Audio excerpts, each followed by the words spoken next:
Doctor എന്റെ നാവ് നടുവിലൂടെ ഇങ്ങനെ വിണ്ട് കീറിയിരിക്കുകയാണ്, ക്യാൻസറോ മറ്റോ ആണെന്ന് അറിയാൻ വേണ്ടിയിട്ട് ഓടി വന്നതാണ്.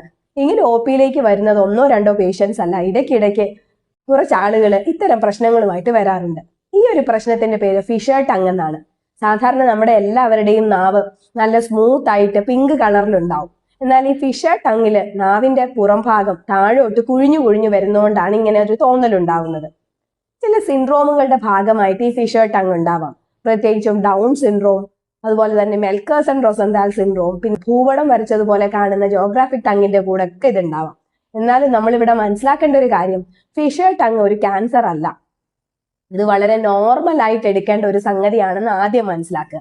പിന്നെ ഇത് പ്രശ്നക്കാരാവുന്ന എപ്പോഴാന്ന് വെച്ചാൽ, ഈ ഫിഷറിന്റെ ഇടയിൽ നമ്മൾ ഭക്ഷണം കഴിച്ചതിന്റെ അവശിഷ്ടങ്ങളൊക്കെ തങ്ങി നിൽക്കുമ്പോൾ ഇത് ബാഡ് ടേസ്റ്റ് ഉണ്ടാക്കാം, അതുപോലെ തന്നെ വായ്നാറ്റം ഉണ്ടാക്കാം, പിന്നെ അവിടെ മുറിവുകളൊക്കെ വരാം.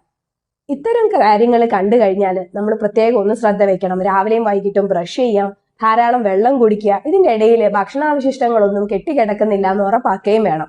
എന്നാൽ ഇതിനകത്തുനിന്ന് ബ്ലഡ് വരുന്നുണ്ട്, അതിന്റെ ഇടയിൽ മുറിവുകൾ വന്നിട്ടുണ്ട്, ഇത് 2 ആഴ്ചയിലധികം ഉണങ്ങാതെ നിൽക്കുന്നുണ്ട്, അങ്ങനെയാണെങ്കിൽ ഒരു ഡോക്ടറെ കണ്ട് അതിന് വേണ്ട ചികിത്സ എടുക്കാനും ശ്രദ്ധിക്കണേ.